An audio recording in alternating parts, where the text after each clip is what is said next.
Greetings, guys. This is Brian from the Autistic Super Blog, giving you my take on wrestling, on wrestling storylines and wrestling stories in this next version of the Super Blog Versus. And boy, oh boy, can I mention something about COVID-19? It has really been the wild card we have not been able to deal with, because WrestleMania and Money in the Bank, I was truly off. But I think I'm good on this one. I'm fairly confident in my thoughts on this. And I just want to say this was done at 12:41 on June 13th, just so everyone knows that any dark matches that happen, I have no prior knowledge of. So I'm just letting you guys know, just right out of the gate. First off, I'm gonna go down the list from the show on Wikipedia. It's saying Apollo Crews versus Andrade with Zelina Vega for the United States title. I think that Andrade is better to chase. Give Apollo Crews that kind of lift in his character, because Apollo's been the one that's been chasing for so long, and now he's gotten it. He needs a building block win to get him over, to get him over as United States champion. The Triple Threat Tag Team match for the WWE Women's Tag Team titles. It's the Boss and the role model Bayley, Sasha Banks and Bayley, against Alexa Bliss and Nikki Cross. Really like the chemistry. Against the Iconics. I really think that since coming back, the Iconics have really gotten better in their delivery when it comes to being an in-ring talents.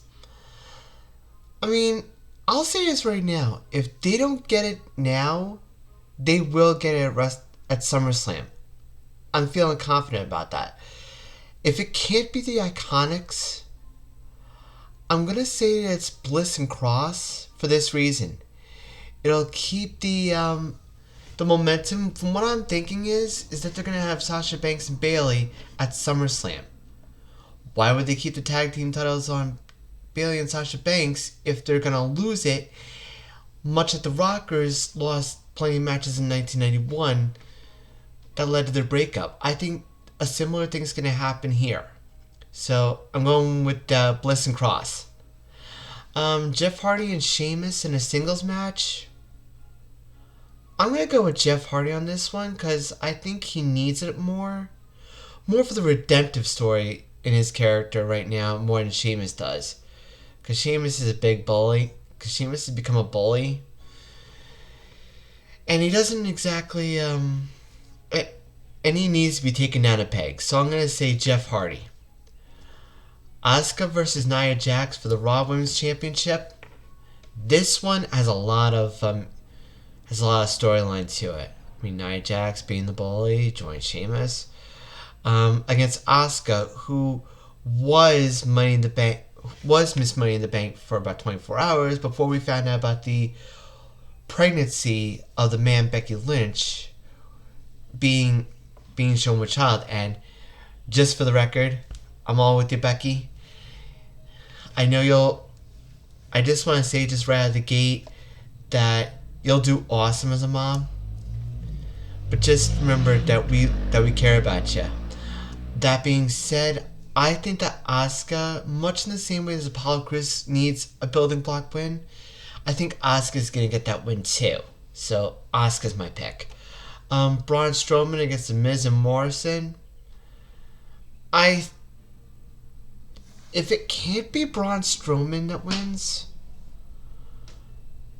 I wouldn't be so mad if Miz and Morrison won, if only to break up the team a little bit.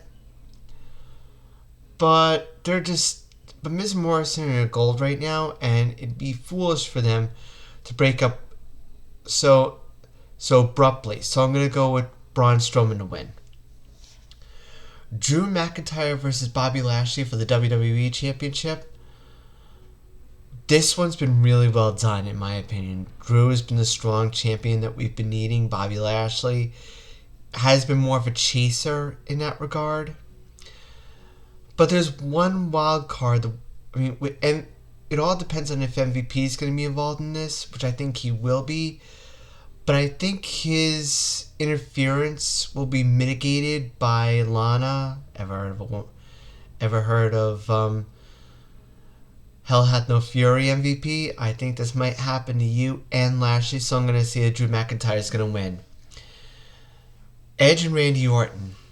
They say this is going to be the greatest wrestling match ever. I think there's a couple of strong contenders that might say otherwise. CM Punk versus John Cena at Money in the Bank. British Bulldog versus Bret Hart. Owen Hart versus Bret Hart at WrestleMania 10 and SummerSlam 91 respectively. And also, let's not forget Ricky the Dragon Steamboat versus Macho Man Randy Savage and Hulk Hogan versus Andre the Giant. I think those are strong contenders for the greatest wrestling match ever. They've got an awful lot to live up to. In this case, I'm going to go with Edge because I believe him. I believe in Edge when it comes to him saying that grit means everything, which personally, yeah, I think it definitely does. Though, I would not be so surprised if Randy Orton decided to cheat to win. But if they're going to go in this as the greatest wrestling match ever, I'd have to go with Edge. I mean, really. So, there you have it. So, here's hoping I do a better job than I did with Money in the Bank and SummerSlam and WrestleMania. But for now, stay strong, and as always, shine on.